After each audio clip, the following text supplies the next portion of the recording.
I know what all of you are thinking. He is one good-looking lumberjack. No, not really. This pretty face, not one of my many talents in life.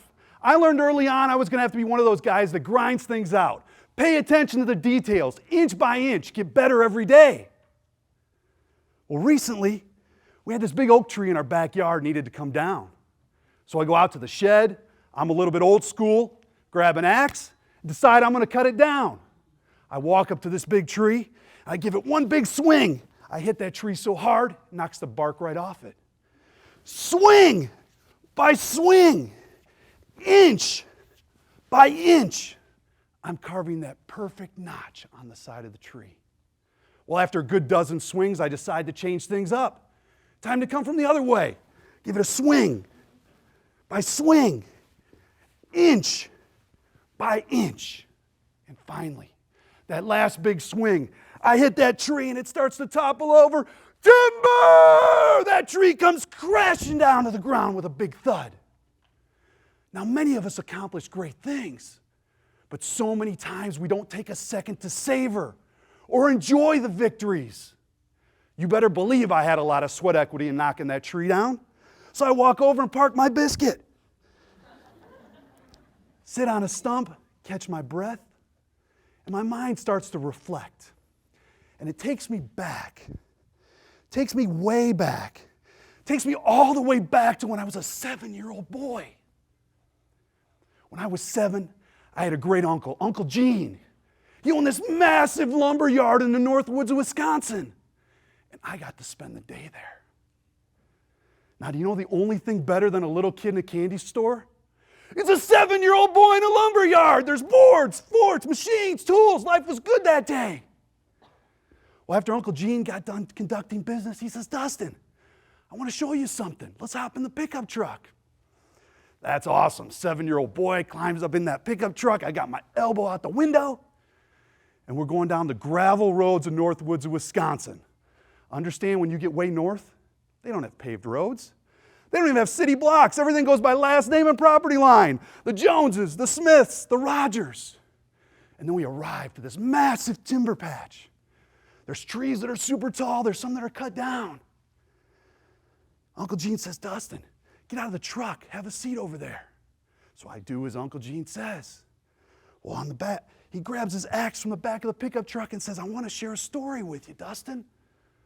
Awesome, I'm thinking as a kid, this is great. He says, Dustin, a few years ago I hired this young whippersnapper, he says. His name was Sammy. I needed some of these trees cut down. So Sammy comes in that first day and he's just chiseled. He's in great shape. He's a workhorse, comes from a great family. Sammy comes in there and he's swinging, swing by swing, inch by inch, knocking down trees. He knocked down 18 trees the first day. My uncle was so impressed, he nicknamed him Swinging Sammy. So Sammy wanted to impress even more, so he came in on Tuesday, swinging that axe even harder. He decided to work through his brakes, but he only cut down 14 trees. Came in on Wednesday, it was 13. By the end of the week, he only cut down 10 trees. Sammy was frustrated. He came in Monday morning, wanted to give this axe to my uncle, and says, Gene, I don't know what's wrong. I'm doing all the little things. I'm working harder than I ever have, skipping through breaks, skipping my lunch, but my productivity is diminishing. My uncle says, Sammy, when was the last time you sharpened your axe? Sammy goes, Gene, who has time for that? I've been spending all week cutting down trees for you.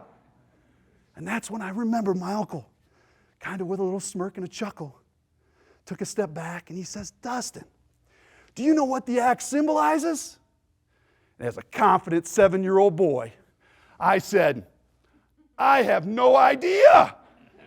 He says the axe is your mind. It's the most powerful tool you will ever have. You need to keep it sharp every day in every way. He goes, no one wants to be dull and boring. Keep yourself sharp, educated. He goes, you need to keep yourself mentally, physically, spiritually sharp. And he said this, he goes, you're never too young to start and you're never too old to quit. Wow, you're never too young to start and you're never too old to quit. Well, as a young man, that started to resonate with me. I always found an area in my life that I could always be better, whether that was school or life or sports. And then we all grow up, and I find out there's this big theory based on it. The Kaizen theory. It's focusing on the small gains, making a commitment to improve in one area of your life 1%. 1% is this big, but it's amazing the things you can accomplish. Look, I would have never been able to cut down that tree with one big swing. It was the swing by swing, inch by inch mentality. Here's a staggering statistic for you. If you were right now to pick one area of your life and try to improve about 1%, when you complete that task, you would be 37 times better than you are today. 37 times, not 37%, 37 times. Now, we owe it to ourselves, we owe it to society to get better every day. We live in a sea of mediocrity, complacency, shortcuts. If it's not broke, don't fix it mentality. But listen, we need to be better parents, better employees, better business owners, better doctors, lawyers, teachers, coaches, better community partners. We owe it to ourselves to do that. Now, I've learned over the years, we have this thing called life that gets in the way. We have events consume our calendar. Maybe drama consumes our lives. We have challenges, obstacles, even some big roadblocks can get in our way once in a while. I've been very fortunate to study this and meet some great people. And I will tell you this, when the blade is sharp and you've committed to be better every day, inch by inch, you create this magical thing called momentum. And when all of that is in your favor, when you see obstacles, there's only one result.